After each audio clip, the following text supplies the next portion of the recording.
Right now we're staring at on the left of your screen there, lane number 2, then lane number 3, and they're off. We have a start in the men's lightweight double.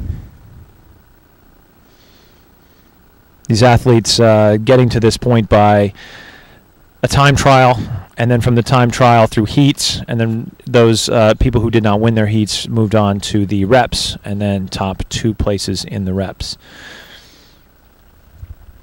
So it was a tight battle. There you get a nice shot of that lane number 1, Undine Bachelors. You can kind of see not the easiest to keep it right in the middle of your lane. It is a wide lane. However, that lane seems to be far more narrow when you're actually in a boat rowing.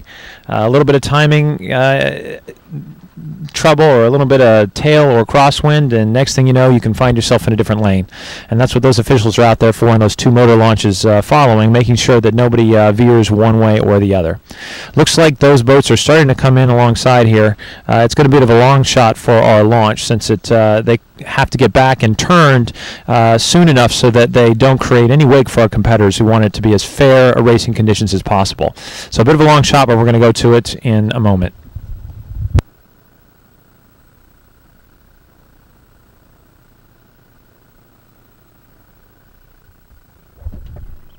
Carson, you are out. Carson, you are out.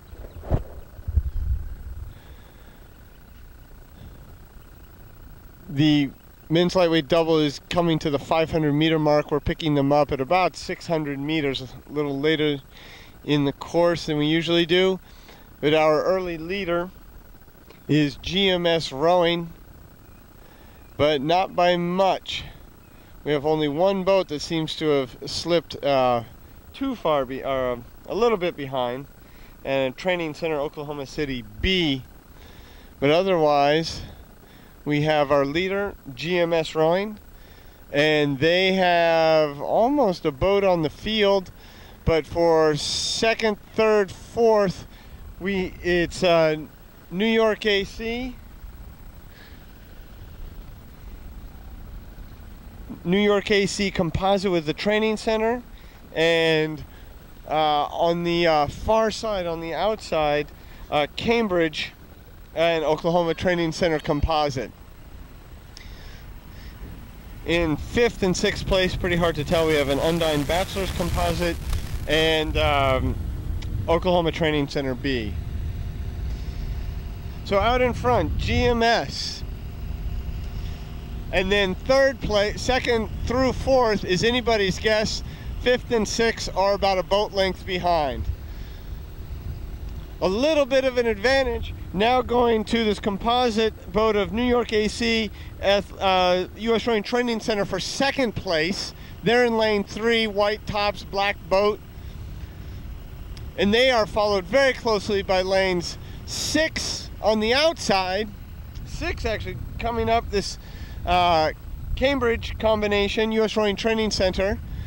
And in lane 2, New York AC. 1 is GMS. 2nd place, US Rowing Training Center, New York AC. 3rd place on the outside, lane 6 in the yellow boat, is a Cambridge Training Center combination boat. And now we have lane 2. The New York AC boat is really starting to fall off as the battle has now switched between 2nd and 3rd. 2nd and 3rd place is the battle now. The other 3 boats are very close to each other, but they are a boat length behind, actually a little bit of open behind. Closest to us in lane 1, this Undine Bachelors, they are making a furious push here. I'm not sure it's going to get them up into the medals, but it is certainly pushing them away from 5th and 6th place, lanes 2 and lane 5, New York AC and Oklahoma Training Center B. Out in the front, GMS is now being challenged a little bit by the Nyack Training Center boat in lane 3, the black boat, white tops. They are going after the GMS boat a little bit, but they are still a boat length behind. So 2nd and 3rd, Cambridge Composite on the far side, and Nyack Training Center boat on the inside, lane 3. Who's going to get second? Who's going to get third? We're going to finish it, send it over to the finish tower.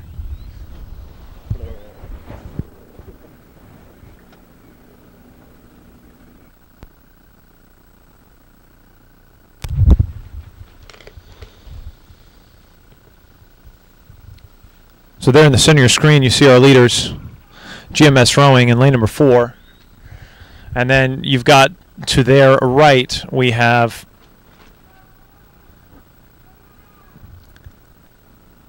that U.S. Rowing Training Center Nyack boat. And then down here in lane number 6, we've got the Cambridge U.S. Rowing Training Center Oklahoma City boat. So off there to the left of your screen. And that's really the battle for second place right now. And they are very close. In fact, it might be lane 6, Cambridge U.S. Rowing Training Center Oklahoma City combination, who has the better of... Wow, and they actually, that Cambridge U.S. Rowing Training Center boat in lane 6 is now really starting to challenge our leaders, GMS Rowing. It's a bit of an awkward angle, I completely understand.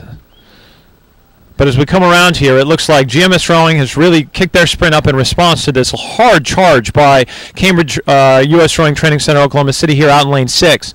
But not to be forgotten, U.S. Rowing Training Center Newark and Nyack here trying to get in at 2. So it looks like we're going to have contact. It might actually be that the Nyack boat, wow, their stroke rate is really, really high at the moment, and we come down and they just nip our lane number 6. So it looks like unofficially your winners of that race, GMS Rowing, followed up then by the U.S. Rowing Training Center Oklahoma City New York Athletic Club, and then back down to the Cambridge U.S. Rowing Training Center Oklahoma City. Then again, that was very, very close at the finish, and for second and third, I would recommend that you go to usrowing.org to get the official results once they're posted to find the official finish order.